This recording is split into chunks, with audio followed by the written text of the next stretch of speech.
Uh, jadi kita akan berbincang-bincang mengenai situasi global yang sekarang sebenarnya penuh paradoks, karena di satu pihak memang global itu nyata, tetapi pada saat yang sama lokal itu juga nyata ya. Jadi baik orientasi ke luar yang menyatu gitu level global maupun justru menekankan kultur lokal. Orang suka bahkan menyebutnya deglobalisasi, tapi saya kira kurang tepat itu, karena baik globalisasi maupun lokalisasi itu dua-duanya terjadi secara simultan, karena memang karakter zaman kita sekarang itu berbagai tendensi yang kesannya bertentangan gitu, dua-duanya sama kuat dan hadir dua-duanya gitu ya. Gitu. Jadi kita akan lihat silakan presentasinya langsung.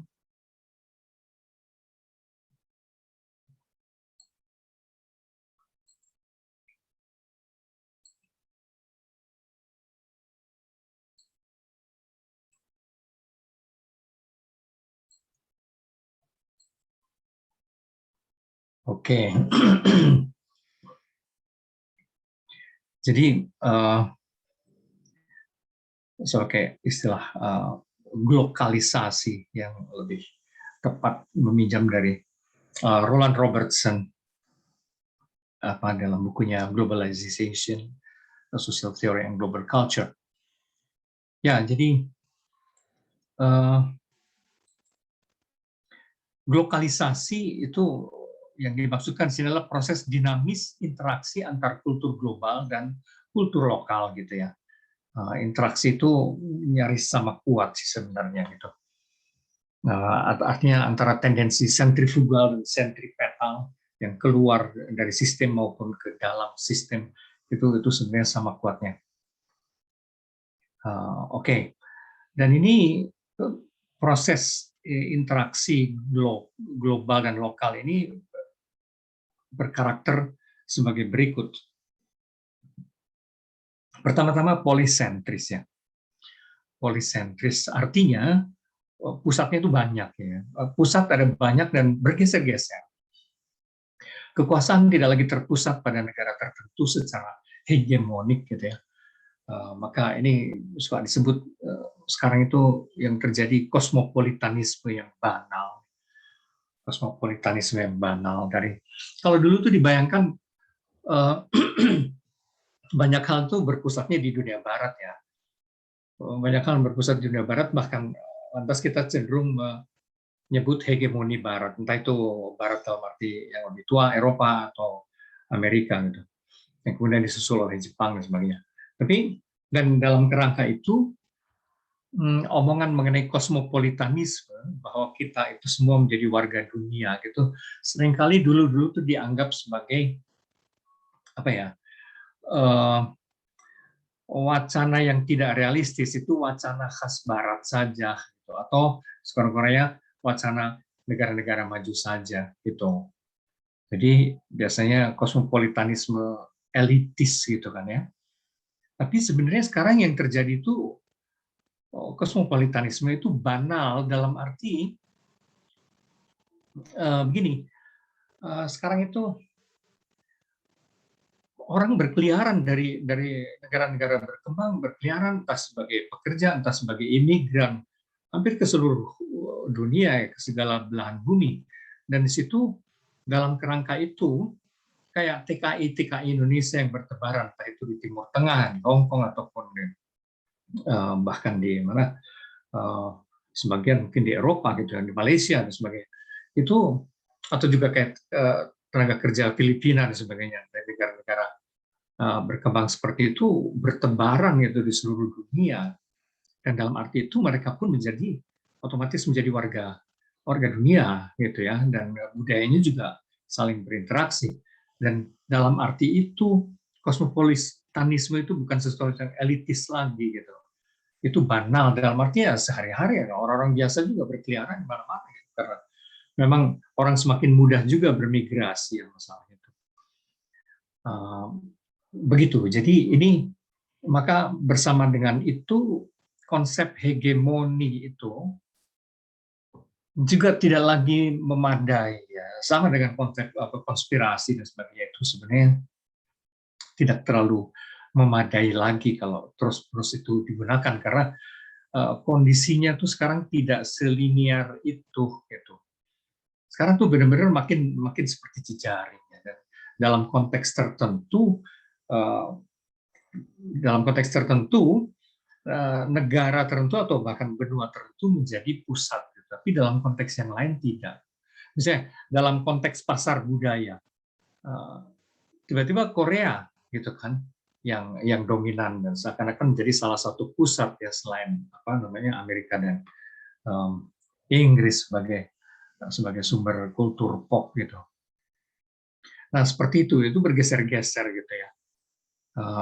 Dan misalnya dalam hal popularitas drama ya, sinetron drama ya mungkin sekarang drakor dominan, tapi yang mengekspor drama yang tidak kalah serunya kan juga Turki dan India ya. Dalam kasus tertentu bisa mereka melebihi drama Korea misalnya. Dan tergantung kita sedang bicara dalam konteks apa budaya itu ya. Dalam konteks eksotika kaitan dengan pariwisata misalnya itu lain lagi. Di Indonesia Bali tetap saja mencuat gitu ya. Seperti itu, tergantung konteksnya apa ya. Itu tuh jadi menjadi sebenarnya meskipun mungkin masih ada memang hegemoni, tapi aktornya banyak, yang menghegemoni itu banyak ya. Dan sebetulnya dinamis dan berubah-ubah juga gitu. Oke. Jadi situasi global juga ditentukan bukan hanya oleh negara-negara adikuasa ya, juga oleh organisasi transnasional masalahnya. Itu bisa World Bank, bisa berbagai NGO, tapi juga ya orang masih bisa bilang World Bank atau NGO itu bagian dari negara adikuasa. Tapi drug cartels misalnya itu lain lagi urusannya dan banyak jejaringnya kan drug cartels itu. Ya, jadi organisasi transnasional kita sebut apapun lah ya. Lalu juga ditentukan situasi global itu oleh peristiwa transnasional, bukan hanya oleh organisasi transnasional, tapi juga oleh peristiwa transnasional seperti peristiwa di Suriah ya, ISIS dan sebagainya itu, atau ledakan WTC di New York dan sebagainya gitu. Ya, itu peristiwa transnasional yang ikut menentukan dinamika global, tapi juga persoalan transnasional. Begitu. Jadi kayak global warming, COVID sekarang ini dan sebagainya. Belum lagi komunitas transnasional yang sekarang makin banyak yang saya sebut tadi ya, para imigran, kelompok-kelompok radikal itu kan banyak di mana-mana gitu. Tapi juga komunitas transnasional itu termasuk para expert yang sekarang jangkauannya para ahli itu interaksinya kan sedunia ya pada akhirnya. Mereka berkiprah dalam asosiasi-asosiasi yang levelnya banyak juga yang world class gitu kan, internasional. Jadi banyak yang sebutlah yang transnasional itu, organisasi persoalan, peristiwa, komunitas transnasional, dan struktur transnasional. Jadi berbagai jejaring kerjasama, aliran uang dan sebagainya kayak WTO, AFTA dan segala macam, dan makin banyak kita jejaring kerjasama yang sifatnya transnasional. Nah, kalau melihat ini, kosmopolitanisme itu real, tapi ya sekaligus biasa aja gitu ya. Itu semakin menjadi bagian dari kehidupan sehari-hari kita. Itu makanya saya menyebutnya banal ya. Bukan kosmopolitanisme filosofis misalnya, ala ala Immanuel Kant misalnya kayak gitu ya. Enggak juga sih gitu ya. Ini kosmopolitanisme yang sudah menjadi bagian dari kehidupan sehari-hari sebenarnya. Begitu. Dan pusatnya itu sebenarnya bergerak-gerak ya, tergantung dalam konteks apa. Oke, itu yang dimaksud dengan polisentris. Lalu juga ditandai dengan risiko global. Risiko ini mencuat ketika Ulrich Beck menulis buku The Risk Society ya, sosiolog Jerman. Risiko, jadi yaitu kesadaran adanya risiko yang harus ditanggung bersama itu semakin meluas ya. Dan itu menjadi kesadaran kosmopolitan sehari-hari juga. Ini modernitas reflektif kalau istilahnya Ulrich Beck itu. Dia tidak suka dengan istilah postmodern ya. Karena ya orang-orang Jerman, intelektual Jerman lebih suka melihat tetap saja modern gitu itu memang, tapi modernitas yang lebih peka merenungkan dirinya gitu ya. Maka modernitas yang reflektif gitu. Kan filsuf seperti Habermas segala macam juga tidak suka dengan istilah postmodern itu. Dia lebih suka modernisme itu sendiri sebetulnya unfinished project katanya. Ya, begitulah beberapa intelektual Jerman sebetulnya memang tidak suka dengan istilah postmodern, tapi cenderung ya masih menggunakan modernitas, dan Ulrich Beck ini salah satunya menggunakan istilah ini masih tetap modern kita ini, tapi modernitas yang reflektif. Jadi begitu, yang antara lain peka sadar juga tentang risiko yang ditimbulkan oleh perilaku kita semua pada taraf global ya. Yaitu risiko akibat gaya hidup negara maju di sebagiannya, tapi juga akibat kemiskinan. Ya, bukan hanya urusan negara maju, tapi juga akibat kemiskinan di negara-negara miskin. Tapi juga akibat senjata pemusnah massal, dan ditambah berbagai jenis toksik ya, yang menjadi ancaman bersama. Dan kan kita juga curiga, jangan-jangan COVID ini adalah bagian dari senjata pemusnah massal, jangan-jangan bukan sesuatu yang natural, tapi dibuat misalnya kayak gitu. Dan ini kita alami sekarang bahwa sedunia kita menghadapi risiko ini itu sekarang. Jadi risiko global. Ketiga, kita sekaligus juga mengalami delokasi dan relokasi gitu ya. Globalisasi de facto justru telah merangsang munculnya kekhasan karakter kultur lokal di mana-mana. Itu yang di awal tadi saya sebut ya. Justru ada paradoks itu. Ketika kita makin menyatu, sebetulnya ternyata kultur-kultur lokal itu bermunculan dan seperti muncul kebutuhan untuk menonjol-nonjolkan identitasnya gitu. Dan menggali-gali tradisinya. Seakan-akan ketika kita disatukan, kita merasa saya beda loh, saya nggak begitu aja bisa disatukan, disamakan dengan kalian. Nah, tapi refleks kultur lokal itu bermunculan di mana-mana. Nah, namun itu sekaligus berarti yang lokal terus-menerus juga diredefinisi dan direartikulasi berdasarkan kerangka global. Yang terjadi begitu. Dan sebaliknya, yang global diperkarakan dan diinspirasi oleh yang lokal. Maka terjadilah yang disebut deteritorialisasi kultur. Itu apa namanya, bahwa berbagai pihak mengambil sekaligus inspirasi dari kultur-kultur lokal. Dari hal-hal yang biasa, misalnya kayak banyak sekali orang di berbagai belahan bumi sekarang mempraktikkan yoga misalnya, atau mempraktikkan akupunktur misalnya seperti itu, atau jamuan sebagai pengobatan alternatif itu bisa muncul dari manapun, bisa dari kaum aborigin, bisa dari kaum orang Jawa di sini, bisa dari manapun, orang Indian di Amerika. Itu semua diapresiasi juga gitu. Tapi dengan begitu kekayaan-kekayaan kultural lokal itu keluar juga dari ranah teritorinya, dari teritori awalnya. Itu yang dimaksud deteritorialisasi kultur. Semua pihak mengambil inspirasi dari semua, gitu ya. Jadi misalnya problem ekologi, jadi banyak diatasi lewat kearifan lokal, gitu.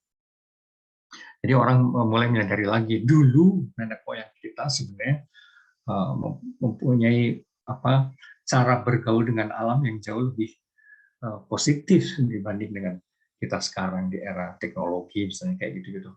Dan caranya bisa beda-beda ya, orang Indian dengan ritual-ritual kayak gitu dan sebagainya. Dan orang belajar dari itu semua gitu. Oke. Ya. Lalu juga ikatan sosial baru. Kalau dulu Ben Anderson menyebut mengangkat istilah imagine communities, bahwa bangsa itu adalah komunitas yang dibayangkan gitu, yang diimajinasikan. Maka sekarang muncul sebetulnya komunitas-komunitas baru yang dulu nggak ada, yaitu jejaring kerja misalnya gitu ya, desentralisasi bisnis gitu kan. Kalau dulu di era Ford, istilahnya itu Fordism, itu semua berpusat, industri dan sebagainya itu semua berpusat di satu tempat saja. Tapi kan sekarang suku cadangnya disebar gitu ya, suku cadang mobil misalnya sebagian dibikin di Brasil, sebagian dibikin di China, sebagian di mana gitu. Atau garment ya, pakaian merek-merek yang mahal kan sebagian dibikin di Bangladesh, sebagian dibikin di Bandung dan sebagainya. Jadi ada desentralisasi dan itu menjadi jejaring kerja.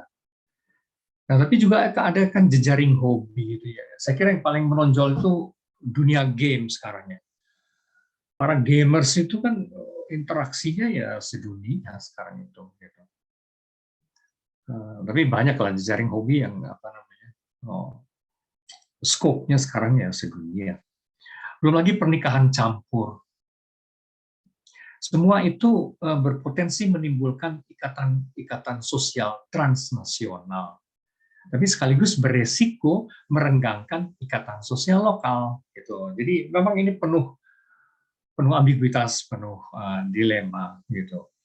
Kita semakin transnasional, tapi ada juga risiko bahwa ikatan-ikatan sosial lokal kita yang paling dekat malah menjadi renggang gitu ya. Nah, maka identitas menjadi sesuatu yang bersifat inklusif dan tak bisa lagi dikerangkeng oleh kategori-kategori konvensional yang ketat ya. Karena batas kategori sosial itu menjadi kabur. Ini berhadapan dengan tendensi yang sama realnya, atau mungkin akibat sekarang identitas menjadi sangat inklusif, mencakup banyak hal di luar kita gitu, maka orang justru merasa tidak nyaman, dan untuk kelompok-kelompok tertentu justru membuat identitas itu menjadi eksklusif ya, yang suka kita sebut fundamentalis, kaum fanatik dan sebagainya itu, yang menjadi tertutup, yang sangat menekankan bahwa kami bukan kalian. Nah, gitu. Nah, itu seringkali tindakan refleks dari insecurity ya. Tindakan refleks dari insecurity berhadapan dengan begitu banyak kemungkinan. Memang orang tuh butuh sense of belonging ya, butuh merasa menjadi bagian dari komunitas yang lebih besar. Tapi kalau komunitas besar itu banyak sekali dan terlalu besar, memang orang jadi insecure juga. Dan terutama orang-orang sederhana itu, atau orang-orang yang mengalami trauma-trauma tertentu bergaul dengan pihak lain, refleksnya menjadi seperti itu, justru malah menutup diri. Ya, dua-duanya ada itu ya, identitas yang makin inklusif, makin mencakup banyak pihak dan longgar, versus identitas yang eksklusif. Nah, ini, oke, itu yang saya maksud dengan ikatan sosial baru atau new imagined communities itu. Yang kelima ada percampuran worldview. Percampuran worldview ya. istilah gampangnya falsafah. Falsafah. Artinya begini, setiap orang tuh disadari atau tidak sebetulnya membangun sendiri, merakit sendiri arah hidupnya gitu ya. Eksplisit maupun implisit. Setiap orang sebetulnya menyusun sendiri tata nilainya, apa yang bagi dia paling berharga. Misalnya ketika suatu kali saya naik taksi, supir taksi itu pas ngobrol-ngobrol, supir taksi itu bilang bahwa buat saya Maden katanya apa namanya, yang penting itu banyak teman, kalau soal rezeki mah itu mah udah di tangan Tuhan. Nah itu prioritas dia dalam hidup adalah ya berteman misalnya kayak gitu. Itu falsafah dia. Nah tapi sekarang itu yang namanya falsafah atau world view itu pegangan hidupnya itu bercampuran gitu, mau tidak mau ya. Jadi cara pandang terhadap dunia, manusia, kehidupan itu otomatis merupakan percampuran dari banyak pengaruhnya. Apa boleh buat? Itu memang resiko dari globalisasi juga gitu. Bercampur aduk ya. Individu yang reflektif akan merakit falsafah atau lifestyle atau super culture-nya pribadi. Kalau pakai istilah Ulrich Beck lagi, itu kita mengalami world polygamy katanya. People are living in many worlds. Jadi kalau dulu orang ketika masih belum intensif bergaul dengan dunia lain, bangsa lain, kultur lain, gitu, kurang lebih dunianya ya dunia di kampungnya, di masyarakatnya yang ya relatif eksklusif gitu dan nyaman. Tapi sekarang kita berkeliaran dan kemanapun, tapi juga kalaupun tidak secara fisik kita berkeliaran ke tempat lain, terus aneka informasi masuk ke dunia kita, masuk ke HP kita dan ke laptop kita dan sebagainya gitu. Dan itu mau tidak mau yang namanya pengaruh itu ya tak terhindarkan ya. Sehingga ya, disadari atau tidak sebenarnya kita merakit banyak informasi dan mencernanya dan lantas menjadi pandangan hidup, bahkan menjadi gaya hidup. Kalau kita bicara budaya, sekarang ada istilah super culture. Itu kita merakit super culture sendiri. Super culture itu bukan culture yang terbaik atau apa, tapi culture yang pikiran kita sendiri dan di luar kategori baku. Ini kultur Jawa, kultur Bali, kultur apa ya Barat apa gitu, nggak lagi bisa dikategorikan gitu karena kita sendiri merakit itu menjadi kultur kita pribadi ya. Kultur bentukan aja, kultur hibrida saja istilahnya gitu. Istilah zaman dulu sinkretis gitu ya, tapi sekarang ya lebih sinkretis lagi lah. Meskipun istilahnya sekarang hibrida dan kita merakitnya sendiri secara pribadi. Dan budaya di situ lebih menjadi apa ya? Gaya hidup barangkali.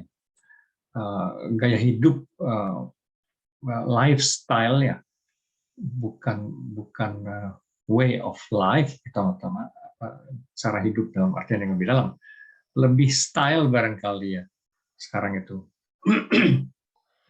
Cara kita makan dan sebagainya itu paling jelas ya. Cara kita makan itu kan wah itu sinkretik sekali atau hibrid sekali. Kita makan makanan apapun sekarang itu. Makan makanan Italia, makan makanan apa namanya Turki, kebab dan sebagainya itu. Ya kita makan campur aduk kita kan. Makanan kita benar-benar campur aduk makanan Korea dan sebagainya kan sekarang itu. Ya itu salah satu tampang dari super culture. Culture yang nggak tahu mesti dikategorikan apa. Oke, yang keenam, munculnya kemungkinan baru kehidupan, ya, kalau kata Arjun Apadura itu, yaitu ini algoritmik automation itu ya, otomasi, karena mesin-mesin kita makin canggih dari HP pun naik terus ininya apa namanya kualitasnya gitu, 4G, 5G dan sebagainya gitu. Belum lagi artificial intelligence juga melalui deep learning dan sebagainya itu ya semakin canggih ya mesin-mesin itu menjadi sistem otomasinya itu mungkin menjadi canggih. Nah, interaksi global berbasis data mempercepat lalu lintas aliran idea atau informasi yang biasa disebut oleh apa Dura itu ideoscapes. Tapi juga lalu lintas imaji, mediascapes, lalu lintas teknologi, technoscapes, dan lalu lintas uang, ya, financescapes. Ini terus-menerus memupuk imajinasi tentang kehidupan yang mungkin. Nah, segala kebaruan ini yang sangat cepat, perubahannya itu secepat pencanggihan HP kita gitu, cepat sekali gitu kan ya, berubah terus ya. Itu memupuk imajinasi tentang kehidupan yang mungkin, hidup yang lebih ideal dari yang ada saat ini. Nah, tapi yang perlu diwaspadai dalam situasi seperti itu adalah apakah betul lebih ideal? Ya, itu kita tuh mesti berpikir ideal siapa yang sebenarnya diuntungkan? Apa betul lebih ideal gitu? Kalau ganti HP, ganti lagi, apakah betul lebih ideal? Dan siapa sebenarnya yang diuntungkan? Lalu siapa juga yang mengendalikan? Bukankah kalau kita bicara algoritma, ada bank data dan sebagainya, akhirnya kita seperti dikendalikan juga oleh perusahaan-perusahaan besar itu yang memegang data kita. Ya. Lalu siapa juga korbannya? Lalu juga mungkin boleh dipikirkan dalam semua kemajuan itu, adakah hal penting yang hilang? Karena tidak segala hal yang baru itu otomatis bernilai dan berharga ya, secara mendasar gitu. Enggak sih, gitu. Maka selalu layak diwaspadai sebenarnya kalau dianggap lebih ideal tuh atau baru itu seberapa penting sih itu gitu ya. Betapapun canggihnya. Taruhlah ini ekstrimnya, taruhlah kita bahkan sekarang suatu ketika dimungkinkan kita membuat surrogate kita, artinya tiruan kita, mesin tiruan kita tinggal dikasih kulit muka yang persis tampang kita dan itu murah. Bikin kayak gitu aja, kita punya stok diri kita di gudang gitu ya, tinggal dinyalain aja gitu, karena mesin itu sudah diprogram persis kayak kita. Nah tapi misalnya kayak gitu-gitu tuh, emang perlu gitu kita bikin surrogate kayak gitu? Seberapa penting sih surrogate gituan gitu loh, misalnya itu ekstrim-ekstrimnya ya.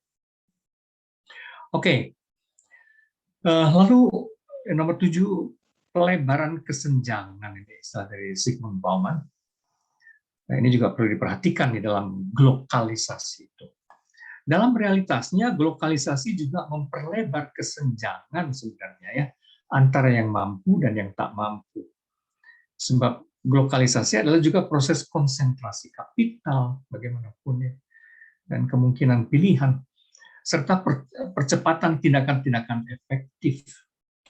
Nah, mereka yang mampu hidup dalam waktu, yang mampu hidup dalam waktu, yang selalu terlampau singkat untuk kesibukan yang padat gitu. Jadi orang-orang yang mampu tuh hidup dalam waktu yang terlalu singkat karena kesibukan mereka padat sekali gitu ya. Jadi kurang waktunya.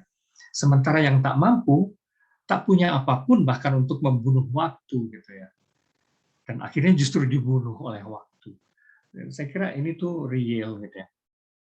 Ada orang yang menjadi sangat sibuk, kepontal-pontal, tertatih-tatih karena super sibuk dan nggak ada waktu untuk banyak hal. Tapi banyak juga orang yang kelebihan waktu, tidak tahu mesti ngapain gitu, yang tidak punya pekerjaan, yang nganggur dan yang kelayapan, menggelandang dan sebagainya. Buat mereka setiap hari menjadi panjang sekali gitu ya. Ya, itu situasinya, karakter budaya global. Saya kira saya masih punya waktu. Ya, sekarang kita akan melihat lebih fokus lagi ke kebudayaan. Kalau tadi itu konteks umumnya ya, konteks besarnya, lokalisasi dengan karakternya. Nah, sekarang kita lihat lebih mengerucut kebudayaan. Nah, kebudayaan itu bisa dilihat sebagai sistem ataupun sebagai proses ya. Begini, Kita lihat dulu sebagai sistem. Nah, sebagai sistem itu artinya pola-pola yang pernah kita bikin dan sedang kita buat. Memang kebudayaan adalah pola-pola ya, pola-pola umum gitu. Tapi juga potensi sekaligus karena banyak hal yang tidak lagi kita sadari. Tapi sebetulnya bisa digali gitu dan dieksplorasi. Itu maksudnya potensi. Oke, kebudayaan adalah totalitas yang kompleks. Adalah jejaring makna, nilai, dan pola-pola kolektif. Itu bisa pola berpikir, pola merasa, pola bekerja, pola berimajinasi bahkan gitu. Kan ada dalam kelompok tertentu ada kecenderungan misalnya banyak menggunakan warna merah atau uh, apa namanya banyak menggunakan titik-titik dots dots gitu apa namanya kayak karya-karya seni aborigin itu banyak sekali menggunakan dots dots ya. Kayak polka dots gitu. Jadi di setiap segala hal di kain mereka, di wajah mereka semua ada kalau berhias tuh pakai dots dots. Nah itu adalah pola imajinasi, pola mereka berimajinasi dan memang khasnya. Motif-motif batik itu persis memperlihatkan juga pola imajinasi kita yang spesifik, termasuk warnanya. Jadi ada pola berpikir, pola merasa, pola bekerja, berimajinasi, pola berhubungan, berelasi, pola mengelola diri, menyiasati alam dan sebagainya itu semua memang kompleks gitu. Dan dulu antropologi dulu agak terlalu menyederhanakan meskipun mereka juga sadar ada sistem teknologi, ada sistem ekonomi dan sebagainya. Tapi sekali mereka menemukan pola-pola itu, jadi misalnya pola budaya Batak, pola budaya Bali, seakan-akan itu ya itulah everything there is gitu. Padahal sekarang orang makin menyadari yang namanya kebudayaan itu kompleks ya. Itu ya ini tadi yang saya sebut berbagai kemungkinan itu.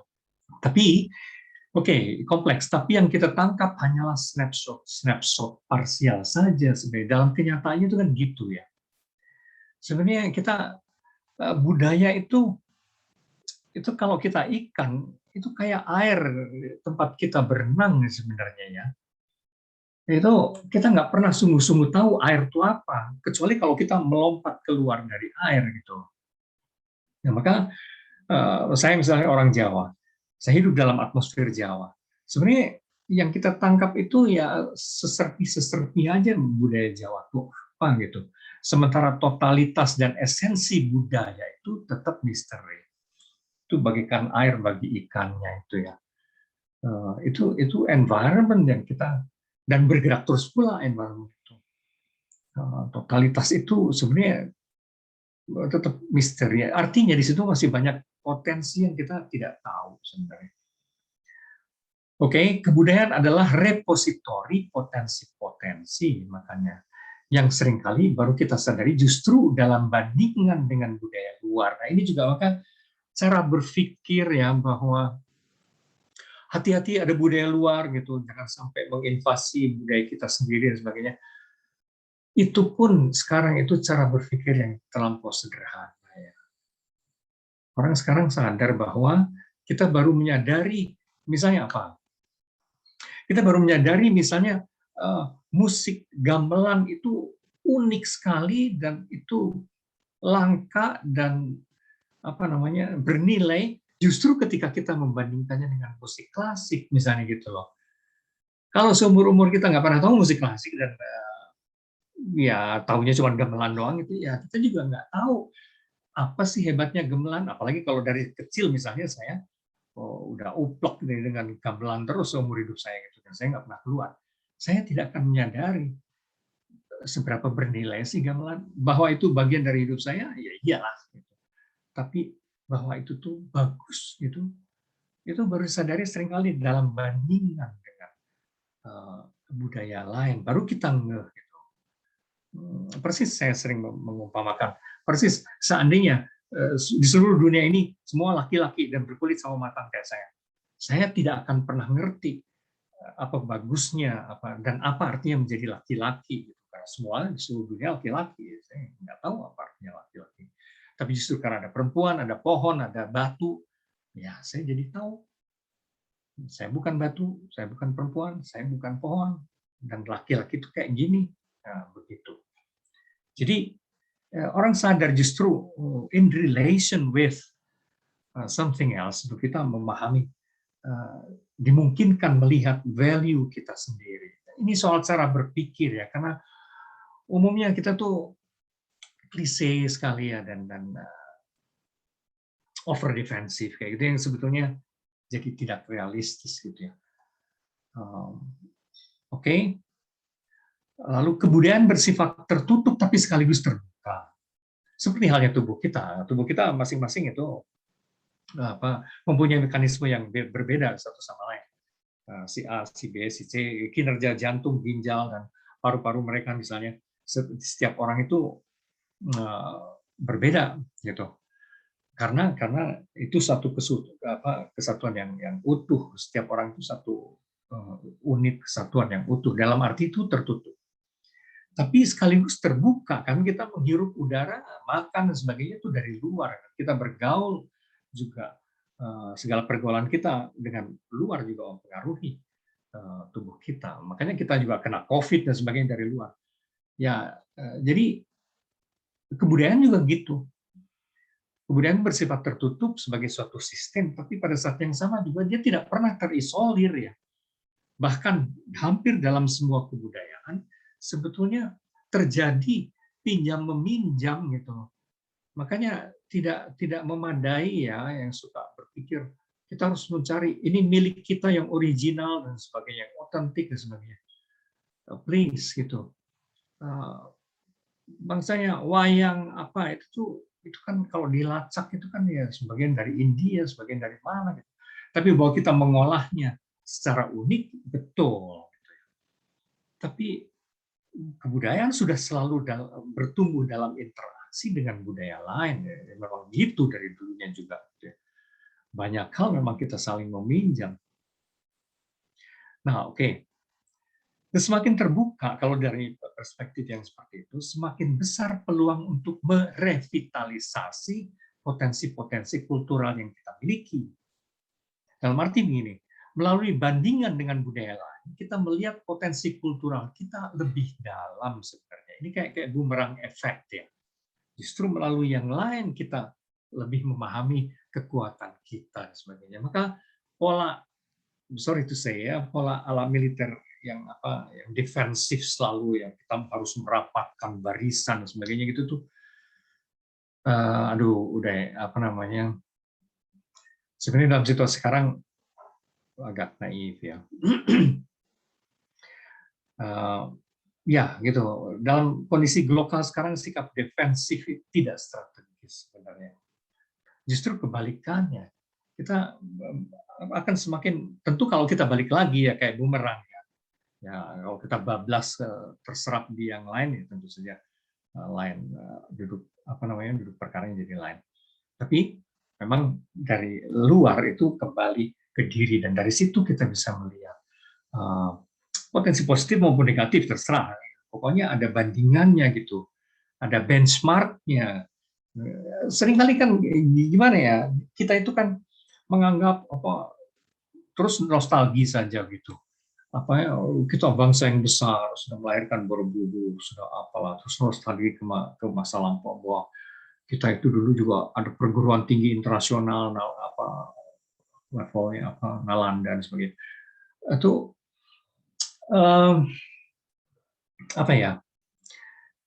tidak cukup dan tidak ada gunanya juga sebetulnya bernostalgia ke belakang kalau hanya itu gitu ya. Ke belakang itu baru bagus kalau dalam rangka ke depan, tapi juga ke depan lalu ke belakang itu memang sesuatu yang kayak siklus gitu ya. Dalam bandingan dengan yang lain yang sudah maju dalam arti apapun, kita melihat kita sendiri punya potensi apa, nah gitu. Jadi mondar-mandir ke belakang, ke depan, ke belakang. Dalam arti itu bumerang itu ya.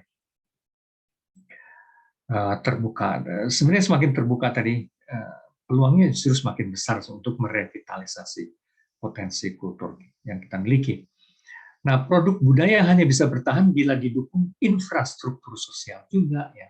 Ini juga tidak bisa kita sekedar menyayangkan dan heboh, banyak bahasa di kultur lokal kita pelan-pelan hilang karena kita tidak menggunakannya lagi dan sebagainya.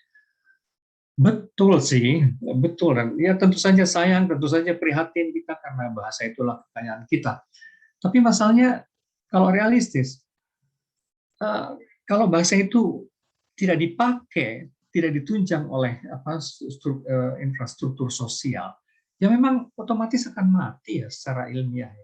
Jadi bila tidak, ia akan mati secara alamiah, seperti bahasa-bahasa yang tak lagi digunakan.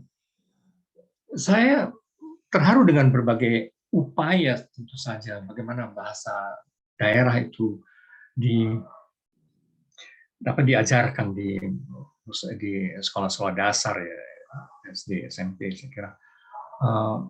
Oke. Tapi entah bagaimana ya,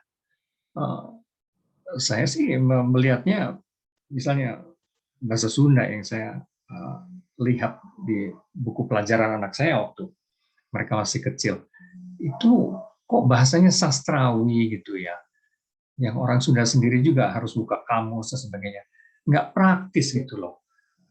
Harus persis seperti kalau kita belajar bahasa Inggris ya, kita tuh kan bertahun-tahun, belasan tahun belajar bahasa Inggris tetapi nggak bisa. Arahnya kali ya, arahnya tuh ya harus bisa digunakan gitu loh. Jadi mengharukan juga gitu, huruf aksara Sunda dan sebagainya ada dipakai di sebagai nama jalan ya kalau di Bandung itu. Ya mengharukan, tapi kalau tidak ada orang yang bisa membaca itu lagi dan memang tidak dipakai itu, memang lama-lama secara natural akan hilang juga. Saya kira itu ya, itu yang saya maksud, bahwa kemudian perlu ada effort gitu ya untuk menghidupkan itu. Nah, bagus aja sih gitu. Cuman saya mengingatkan saja bahwa kalau masyarakat tidak menggunakannya ya lama-lama ya akan hilang sih. Oke, meskipun budaya itu sistem, individu adalah self determination of a system. Jadi sebetulnya yang akan mengubah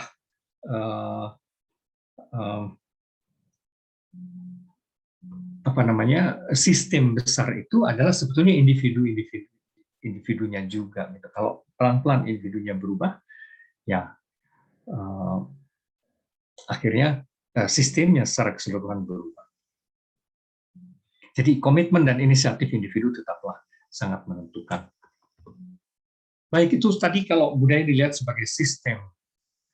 Nah, kalau dilihat sebagai proses itu artinya itu keadaan aktualnya. Jadi kita sedang bergerak terus. Kebudayaan itu dinamis dan pada detik ini pun itu dari hari ke hari sebetulnya itu bergerak terus ya.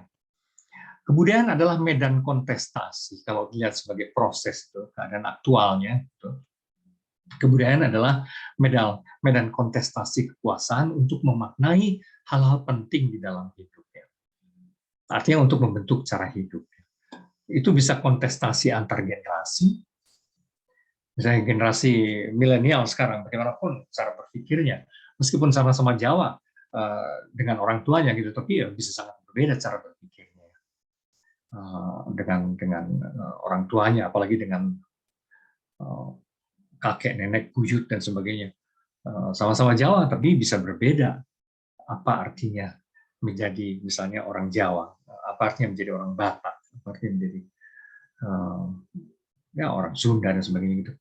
Itu ada tegangan antar generasi itu ya. Tapi juga antar gender. Itu bisa artinya menjadi Jawa bagi kaum perempuan. Itu bisa berbeda kan dengan apa artinya Jawa bagi kaum laki-laki. Jadi itu juga ada tegangan di situ. Misalnya kalau di dalam kultur Jawa dulu tuh perempuan suka disebut sekedar teman belakang ya, konco winking gitu. Itu ya perempuan-perempuan generasi sekarang ya masa itu buat cuma teman belakang, atau bahkan lebih parah lagi, aku ada prinsip swarga nunut neraka katut gitu. Jadi tergantung suaminya nih, kalau suaminya naik ke surga, ya dia terikut aja ke bawah gitu istrinya. Atau kalau dia terjun ke neraka, ya kebetot juga istrinya. Nah, mana ada perempuan-perempuan sekarang yang apa namanya mau diperlakukan seperti itu gitu. Jadi tetap Jawa, tapi nggak harus gitu juga kali gitu. Nah, misalnya seperti itu. Jadi ada tegangan memang. Lalu juga tegangan antara pengaruh luar dan dalam, terutama antara kekuatan ekonomi, ada kekuatan politik, ada agama. Nah, gitu ya. Ya, itu juga bisa bisa agama ya.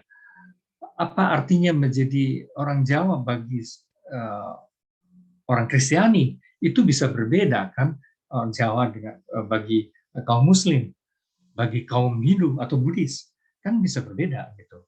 Apa artinya Jawa itu? Nah, kan kayak gitu ya.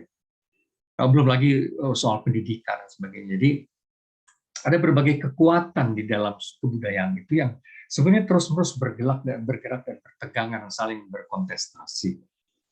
Maka dinamikanya ditentukan oleh transaksi antar kekuasaan itu, disadari atau tidak.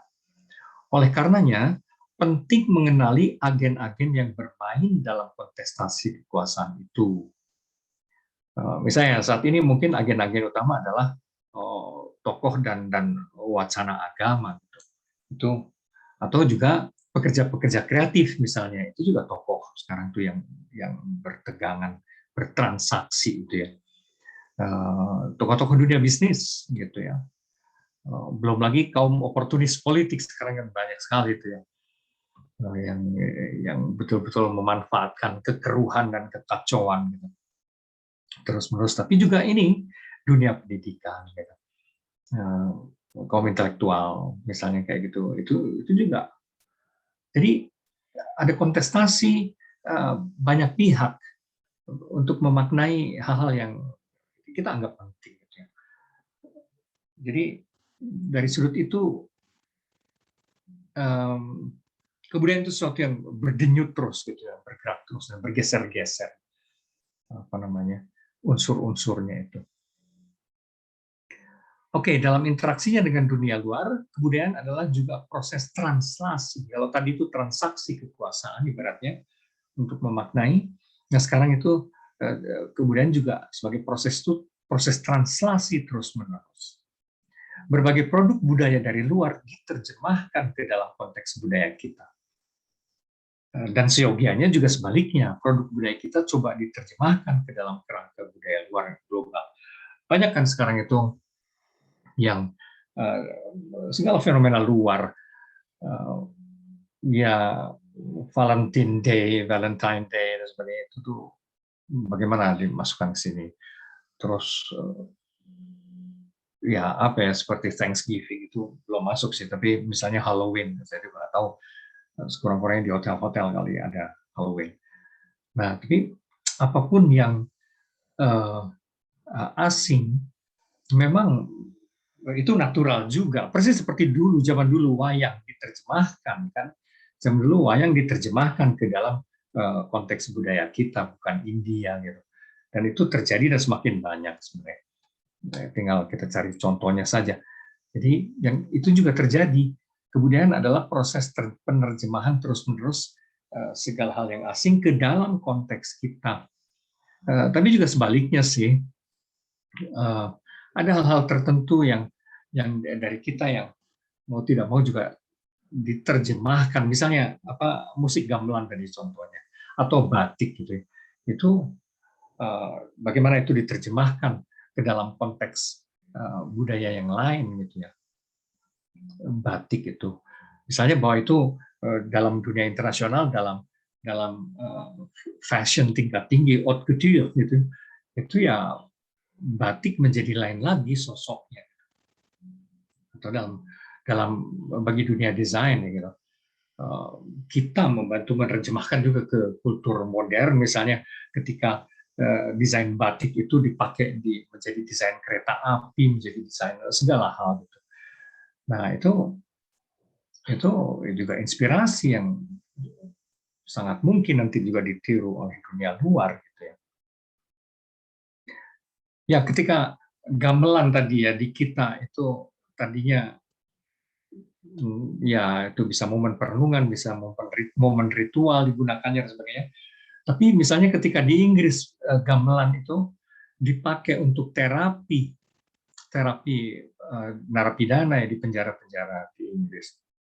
Karena dianggap itu bagus untuk membangun empati sekaligus meredakan agresivitas para napi itu.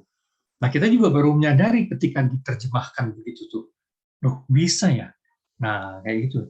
Jadi dulu tuh kan agak terlalu gimana ya, kita begitu kita menerjemahkan dari yang asing ke kita atau yang asing dari yang kita ke konsep asing seperti semacam pengkhianatan atau apa ya, menginterupsi atau mengkolonisasi dan hegemoni dan sebagainya itu. Saya kira mungkin itu nggak cukup lagi ya cara berpikir seperti itu, karena semua pihak sekarang saling menerjemahkan, dan ada bagusnya juga kita kalau memang kita tidak minder gitu loh. Kita tuh berpikirnya kan bagus juga kalau menjadi warga dunia itu bukan lagi urusan hati-hati kita dijajah terus-menerus, bukan gitu. Tapi kalau memang kita warga yang dunia yang bermartabat, berpikirnya mulai gini dong, apa yang bisa kita sumbangkan bagi dunia? Itu dong, namanya juga kan sama besar, sama bermartabat gitu. Oh, apa dalam kerangka itu tuh apa ya? Cara berpikir yang terus-menerus postkolonial dan sebagainya itu sudahlah. Wah, itu ada perlunya, cuma maksud saya tekanannya dan standing kita kan kalau memang bangsa yang bermartabat tuh mulai berpikir bagaimana kita bisa menginspirasi spesies manusia gitu kan, itu saya kira lebih bermartabat ya. Oke, penerjemahan itu memang reduksi makna. Ada sesuatu yang tidak tepat gitu ya, tidak persis. Tapi sekaligus juga ekspansi kemungkinan. Jadi ketika gamelan dijadikan alat terapi, mungkin unsur kesakralan dan sebagainya tereduksi memang. Tapi pada saat yang sama juga dibukakan kemungkinan yang tidak pernah kita sadari, bahwa rupanya bisa itu gamelan dipakai untuk apa namanya terapi. Nah kayak gitu mesti lihatnya tuh saya kira ya. Oke. Maka fokusnya itu bukan untuk melindungi diri si pertama-tama ya, tapi untuk semakin mampu berperan signifikan dan inspiratif bagi perkembangan keadaban lokal, bukan hanya menjadi korban. Nah, seringkali kita sendiri memposisikan terus-menerus diri sebagai korban terus gitu ya. Mentalitas yang inferior tuh gitu, maka kita selalu mencurigai, hegemoni, konspirasi. Nah, dengan cara itu sebenarnya kita memposisikan diri terus-menerus sebagai korban. Ya, kapan kita menjadi bangsa yang cukup bermartabat dengan cara begitu gitu ya. Keadaban lokal nampaknya bertumbuh dengan tendensi sebagai berikut kalau menurut Ken Wilber ya. Dari egosentrisme, selfish, yang penting saya gitu.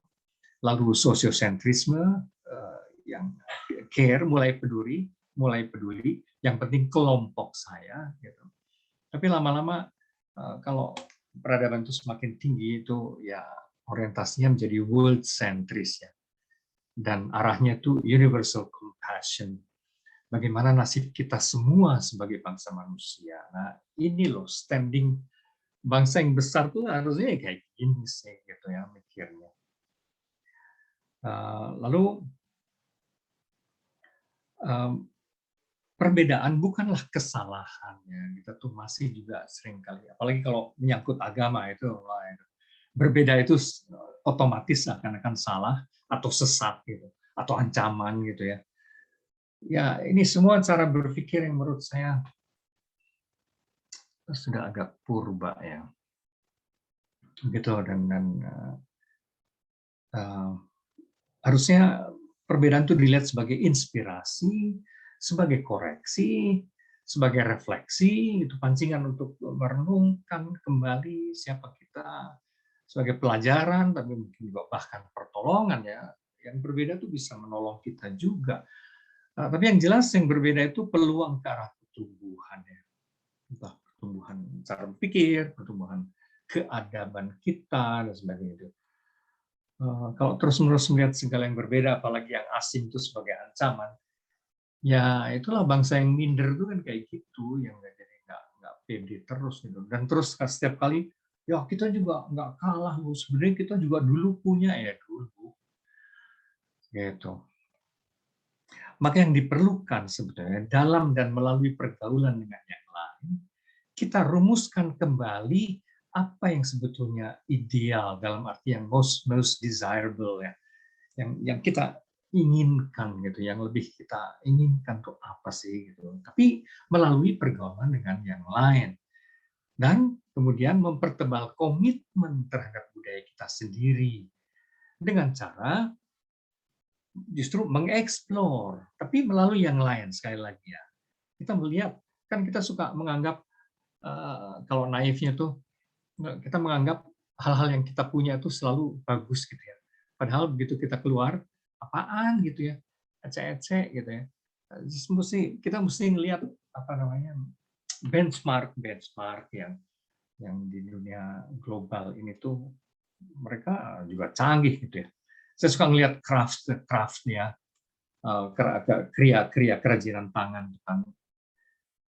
Itu dalam beberapa hal dulu sebelum saya kelayapan keluar gitu, saya menganggap Indonesia tuh sebetulnya kreatif ya, apa ya, canggih ya.